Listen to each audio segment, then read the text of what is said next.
Disappeared just like poof. Then she's gone.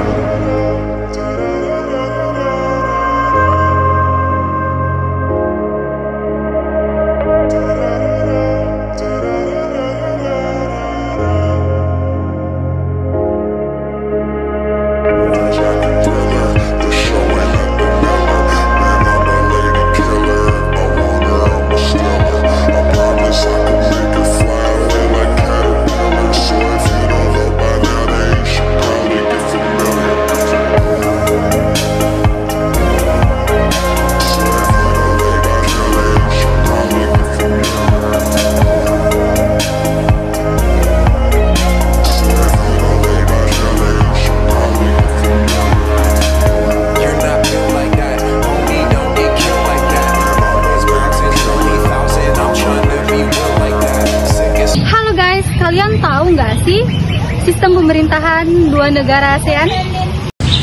Menurut kalian, negara ASEAN mana saja sih yang menganut sistem pemerintah republik dan kerajaan? Nah, untuk mengetahui video selanjutnya, simak video berikut ini ya.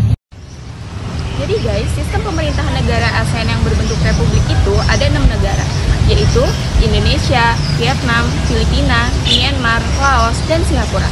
Sedangkan sistem pemerintahan negara ASEAN yang berbentuk kerajaan yaitu Malaysia, Thailand, Kamboja, dan Brunei Darussalam. Nah, di sini kami mengambil contoh dua negara ASEAN, yaitu negara Indonesia yang memiliki sistem pemerintah republik dan negara Malaysia yang memiliki sistem pemerintahan kerajaan. Yang pertama, negara Indonesia. Indonesia memiliki bentuk pemerintahan republik dan bentuk negara kesatuan sebagaimana yang telah disebutkan dalam pasal 1 ayat 1 Undang-Undang Dasar 1945 yang berbunyi, negara Indonesia ialah negara yang memiliki kesatuan yang berbentuk republik. Nah, dalam sistem pemerintahannya, Indonesia menganut sistem pemerintahan presidensial. Hal ini disebutkan dalam pasal 4 ayat 1 Undang-Undang 1945 yang berbunyi, Presiden Republik Indonesia memegang kekuasaan pemerintahan Undang-Undang Dasar 1945. Sistem pemerintah Indonesia dijalankan dengan rakyat memilih langsung presiden wakil presiden melalui pemilu. Presiden menjabat selama 5 tahun dan setelahnya bisa dipilih kembali hanya untuk 1 kali jabatan saja. Presiden menjabat sebagai kepala negara dan sebagai kepala pemerintahan. Yang kedua, negara Malaysia. Malaysia menganut sistem pemerintahan parlementer.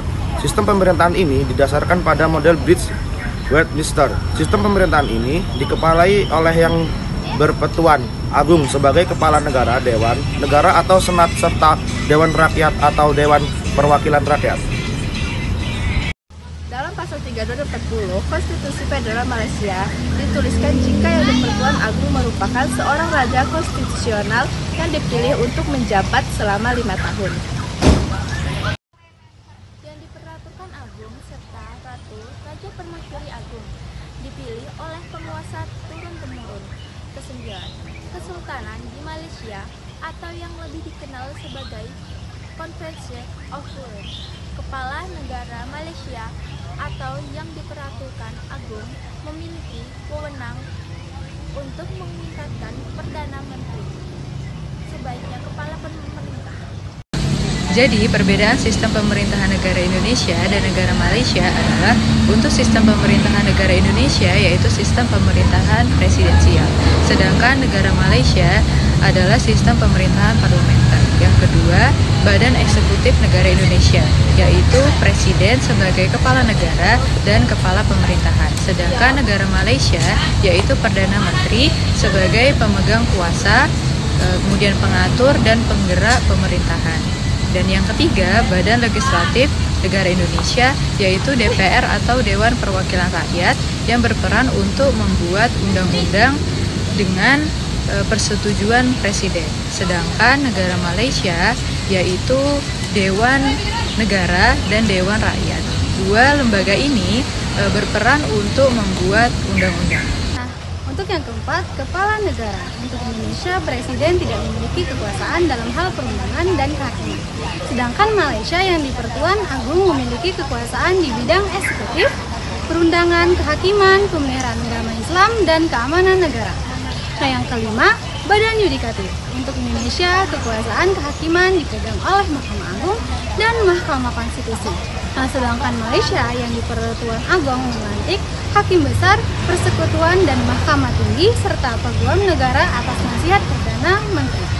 Nah, yang terakhir, yang keenam, bentuk negara untuk Indonesia merupakan negara kesatuan. Sedangkan Malaysia sendiri memiliki bentuk negara federal dan negara bagian yang menganut sistem pemerintahan monarki demokrasi. Sekian dari kami akhiri. Wassalamualaikum warahmatullahi wabarakatuh.